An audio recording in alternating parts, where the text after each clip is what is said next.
Hi, this is Bob Poole. Welcome to the Water Cooler Hangout. For over 40 years, I've been helping people like you grow and prosper. Please join me and my guests as we share real-life stories about sales, marketing, creativity, and leadership. Need help in moving to the next level? Find out how others have done it by listening to the Water Cooler Hangout.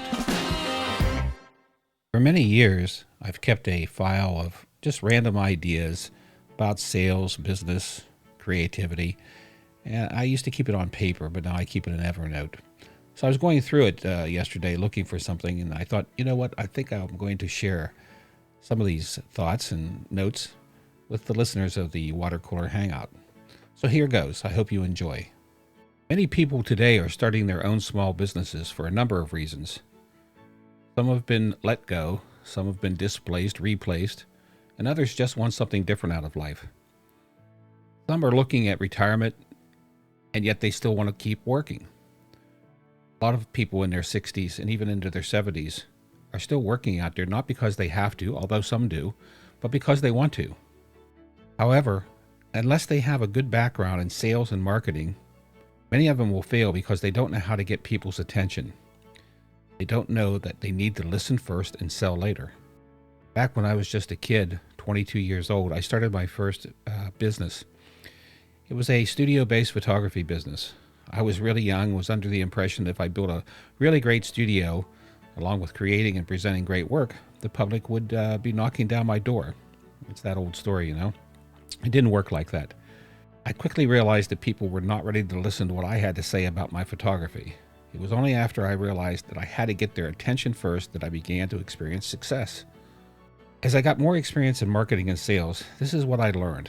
In order to get people to listen to what I had to say and buy what I had to sell, I had to listen to them first. I learned the value of asking questions and listening before trying to sell or market. I realized that attempting to sell something without listening to my customers first would be pretty much the same thing as a physician who prescribes a drug without ever talking to the patient. I'd be guilty of business malpractice. So remember, listen first, sell later. Always. You don't understand me. It's a teenager's favorite accusation when talking to their parents. What happens when we grow up and become adults? Do we sometimes still feel like people don't understand us? And whose fault is that?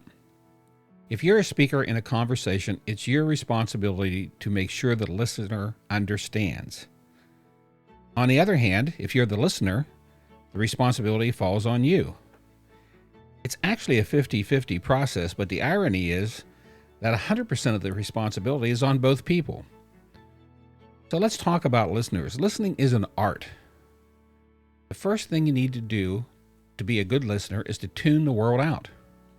Don't let your mind wander. Don't be thinking about your email or your cell phone. Get rid of the cell phone first off. Don't start thinking about your response until you know that you fully understand what the speaker is saying. Make eye contact, and remember you can really only look into one eye at a time. I know that, we say things like, look into my eyes, but frankly, you can't look into someone's eyes. If you do that, you'll give them a cross-eyed stare and probably get dizzy. So focus on one eye. Be aware of your body language. If you're in person, don't crowd or get too casual. Don't want to be a close talker. A little Seinfeld reference there. But also try not to be too stiff or formal. Relax and smile and let them talk. It's the same thing if you're doing this online. If you're doing a Zoom, video conference call or any kind of a call with someone. Relax. Don't be too casual. Smile and let them talk. So give positive feedback if you understand what they're saying. Nod your head. It's especially important on camera. Respond verbally with phrases like, I see, I understand how you must feel. Feedback goes a long way towards meeting your 100% responsibility. Stop and ask for clarification if you don't understand.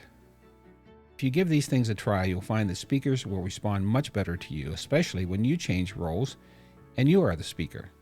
Too often we believe that we're making our point and all the while our listener is hearing something totally different.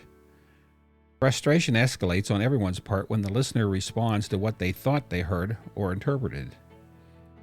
As the listener, it's your job to be absolutely certain that you understand what the speaker is saying. You need to communicate that understanding back to the speaker, then change roles. If you still feel like you're not being understood or that you don't understand what you've heard, you may need a third party to help. Better to engage a coach or a consultant to assist you than to allow a good relationship to deteriorate. Let's talk about something that seems to be sorely lacking in this world right now. I'll tell you a little story.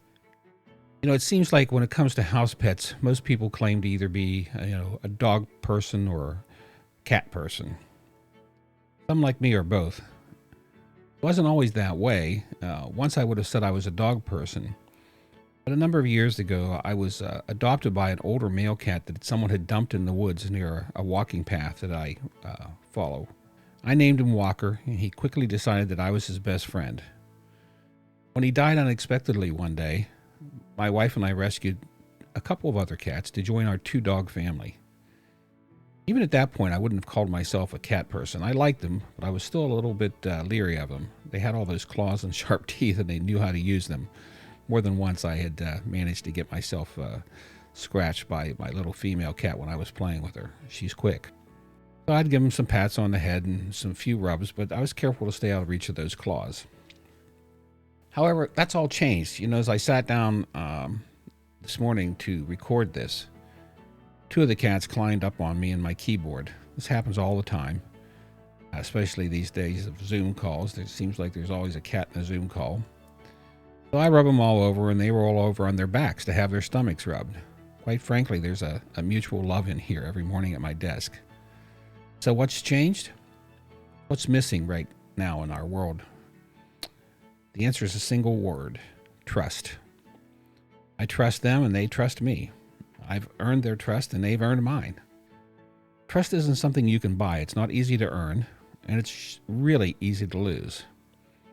In a world where buyers have an abundance of companies, products, and services to choose from, trust is scarce and valuable. More than that, trust increases in value as you nurture it. One way you can build trust is by, you guessed it, listening. Can't sell to someone without listening first. People won't trust you if they feel like you don't listen to them. Your employees won't trust you if they see that you're more concerned with the bottom line than their trust in you. The level of trust a leader can expect to receive is directly related to the follower's perception of the leader's respect, empathy, integrity, generosity, listening, and communication skills. How important is trust? It's the difference between hearing the sound of contented purring and getting your hand scratched and bit. Trust is what makes everyone feel more invested and committed to each other. It's the most important intangible asset you have with your customers and clients. You might want to spend some more time on earning and building trust these days, and less on things that anyone can copy. I grew up in a small town on the Ohio River called East Liverpool. It's located in Ohio at the junction of Ohio, Pennsylvania, and West Virginia. I was growing up and had a population of about 22,000 people. Today, that population has dropped to at least half, and it's a very depressed area, not doing well. But some very unique and notable people have come from my town. I want to tell you a story about one who learned the meaning of providing value for his clients so well that he went on to become the greatest life insurance salesman in the world. He passed away in 1993, but his name was Ben Feldman. In his 50 years of selling life insurance for one company, his sales volume exceeded $1.8 billion. Over a third of that volume came after he turned 65. He did it by selling out of his office in East Liverpool, certainly not a major financial center like New York. Now, you might be thinking to yourself that Ben must have been some kind of a superstar, a good-looking, fast-talking kind of man, but you'd be wrong. Ben was short, stout, and balding. He spoke slowly with a distinct lisp. He never finished high school. He was so shy, in fact, that years later when he was asked to speak at an insurance industry meeting, he would only agree if a screen was erected between him and the audience. But Ben was a legend when it came to one thing. He made a point to know every business owner in his region. He did his homework first and learned all he could about his potential customers. By the time he met with them, often on a cold call, he was ready with just the right value development questions. He didn't always sell right away, but he never gave up. I once heard him say that for years he wouldn't stop working for that day until he had made at least one sale, no matter how late it got. One of my favorite stories is about Ben's relationship with a prominent real estate developer. Ben tried for weeks to get in to see him, but was always unsuccessful. The man was just too busy. One day, Ben stopped in cold and handed the developer's assistant an envelope with 5 $100 bills and asked her to give it to her boss.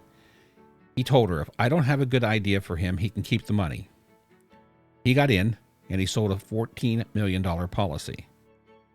Years later, when Ben realized the developer needed additional insurance due to the unprecedented growth of his company, he was once again stymied by the man's insistence that he was too busy to take a physical. Undaunted, Ben rented a fully equipped mobile hospital van, hired a doctor, and sent them along. Rumor is that the man ended up with over $50 million in coverage. In 1992, New York Life marked Ben's 50th year with the company by proclaiming Feldman's February, a national sales competition. Ben took this as a personal challenge. The winner of the contest, at 80 years old, was Ben Feldman. Ben was famous for his sayings that he used to inspire both clients and himself. My favorite is this one. Doing something costs something. Doing nothing costs something. And quite often, doing nothing costs a lot more. Ben died in 1993 at the age of 81. A few years before his death, he was asked about the largest policy that he'd ever written. His answer, I can't say. I haven't written it yet. You know, the current economic and social craziness that we're going through with this pandemic is going to be a catalyst for many people to make the jump from working for someone else to working for themselves. Some will not have many other choices, and others will do it because they've decided not let their futures be determined by factors other than their own initiative and hard work. So what if you had a crystal ball that could tell you what kind of business would be best to consider? The slate's clean and you can pick anything. What type of business would be best to consider in this crazy economy? Well, here's some ideas. First, consider building your business online, because that's where we are these days. Businesses have had to move to online. Brick and mortar businesses are going bye-byes more and more. It's not a good thing, but it's just a fact that's what's happening. So if you want to build a business online, let me suggest you just do a search for Steve Dotto, D-O-T-T-O, and Gray Wave. So Steve Dotto Gray Wave. Steve has a program that he can teach you how to put your business, how to build a business online, or how to move your business to an online one. Some other ideas, elder care or anything that the baby boomer generation, even the Gen Xers, will need over the next 20, 30 years is a good idea. Pain management for some of the same reasons. Luxury goods at all levels. People want to feel comforted right now. Of course, alcohol and wine and gambling and all those other vices always have been popular, but even more so these days apparently. Home repair, home landscaping is very big. You've seen the price of lumber. Try to hire a contractor right now. Those are all good business to think about. Remember, you can make more money, but you can't buy more time. Think about other types of businesses that allow people to enjoy their time more, especially the time spent with family and friends. Everything becomes magnified when you're the business owner. Now you're the one who has to meet the payroll, make sure the clients are happy, maintain good relationships with your suppliers and distributors and employees, and be the chief marketing officer. All these things get bigger when it's your company. So how do you handle them without working 70 or 80 hours or more every week? How do you maintain the kind of relationships you want and need with your spouse, family, friends? And how do you keep from dropping over at an early age because of stress? Here's one suggestion. Ignore people who tell you to compartmentalize your life. That old saw about keeping your work separate from your home life? You won't be able to pull it off. In the end, your life outside of work will suffer. You don't have to have different lives, you have one life. Allow yourself, your family, and friends to be part of it, all of it. It's important to know how to deal with the emotional ups and downs of running a small business, and believe me, you will have emotional ups and downs. We all know the usual tips about eating right and exercising. Here's a few more that might come in handy. First, don't let yourself become isolated from old friends. It's really easy to let this happen. When I was building my first business, I found myself seeing good friends less and less, and that was a mistake. It didn't feel like we had as much in common as we once did. Take the time to nurture those relationships for your emotional and mental well-being. Next, don't let minor problems and frustrations escalate into big deals that sap your energy. Breathe and let them go. Work at maintaining your perspective. This applies to people too. I personally will not work with obsessively negative or passive-aggressive people. I find them to be sucking black holes of energy, and I stay as far away from them as possible. Take time for yourself every day. Get away from your desk to think. Keep something with you to take notes, and when you're hit with an inspiration, write them down. Know when to ask for help. You don't always have to be right. You'll make mistakes. You need to concentrate on being right as much as possible about the things that really are a big deal. One of the things about being a small business owner, as I mentioned earlier, is that you wear a lot of hats. One minute you're the CEO, the next you're the head of sales, and often you're also the person who cleans up at the end of the day. Give serious thought to outsourcing some of those tasks. I know it can be difficult to free up money to pay someone to work for you, work that you can do just as well or even better, but there's a trap here you need to avoid. Too often it's easier to stuff envelopes, do the accounting, run the errands, and a dozen other things, and forget to be the chief marketing officer. Remember, your primary job as a business owner is as head of marketing. When business is really good, when business is really bad, and especially when business is somewhere in between. At the time you free up from having someone else do those jobs, you can create a marketing system for a niche group you've wanted to approach. You can start a breakfast networking event or an online networking event. You can learn how to stop trading hours for time and start leveraging your business to increase revenue. Instead of saving a few bucks by doing jobs you shouldn't be doing, you can focus on increasing business, increasing sales, which will pay for those services many times over. And you'll be building assets in your company at the same time. So every day you hesitate to let someone else do those tasks is a day you lose money and opportunities. Here's 10 things you can do this week that'll pay big dividends in the long run. Number 1, if you don't know already, determine the lifetime value of a client or customer to your company. Number 2, if you don't know already, determine how much it costs you to get a new client or customer. Number 3, now that you do know, make sure you treat all customers and clients with the value they deserve. Number 4, send notes, photos, cards, and letters to your clients to thank them. Let them know you're thinking about them.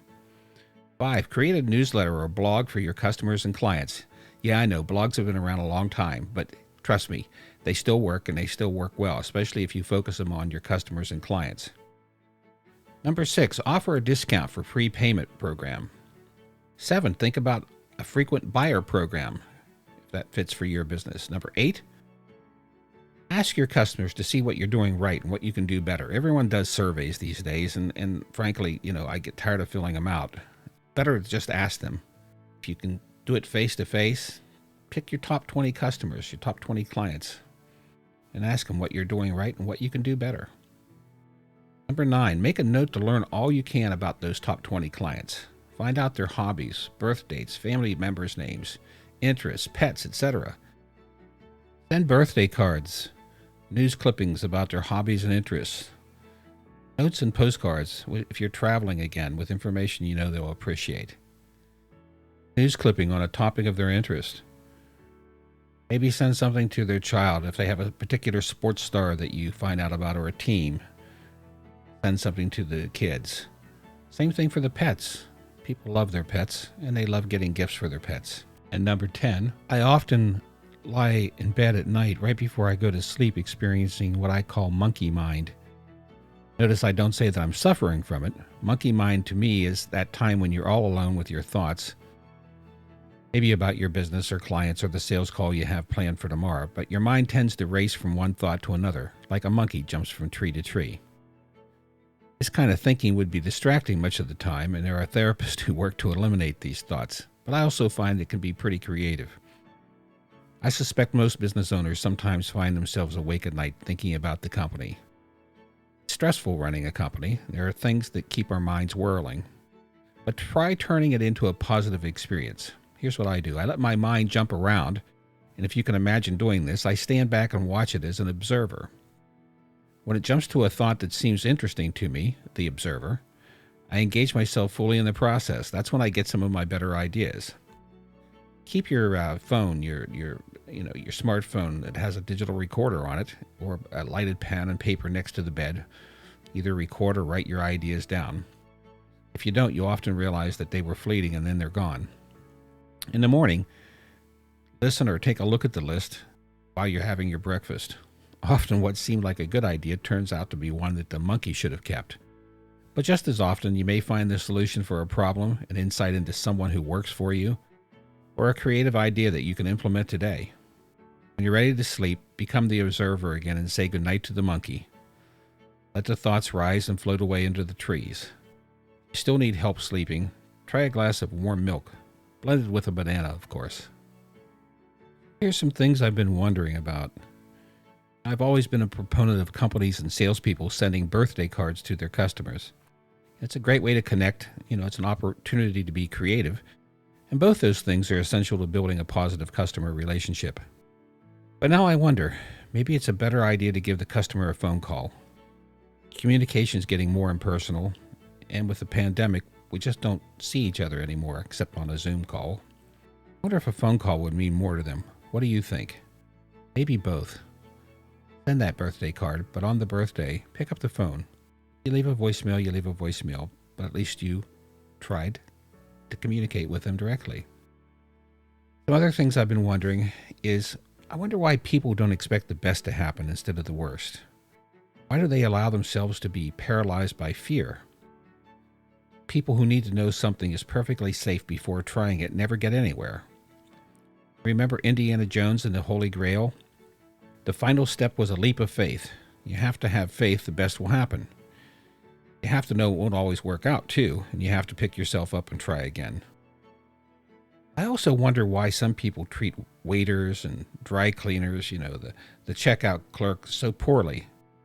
Are they only nice to the people they think are like them? Why can't they even make eye contact with those people? Now, I wonder why some people are always chasing after the cheapest price, even if it means giving up a relationship. Don't they know that a quality life is all about relationships? I also wonder why more people who say they want to write a book don't write one. It's easy these days. You can self-publish it with, Amazon KDP or Ingram or any number of companies. Why don't people do it? If you're not ready to write that book, or you really don't want to write one, here's some other ideas of some things you can do today. Collaborate with people like yourself, and also with people totally different than yourself. Create something special with them that makes a difference in our world. Or learn something new, something you've always wanted to do. And then once you've learned it, teach it to someone else. I like this one. Write a letter to someone who changed your life for the better. It could be a teacher, a friend, or anyone who made a big difference. Give them the letter. Don't wait until it's too late. Eulogies are highly overrated.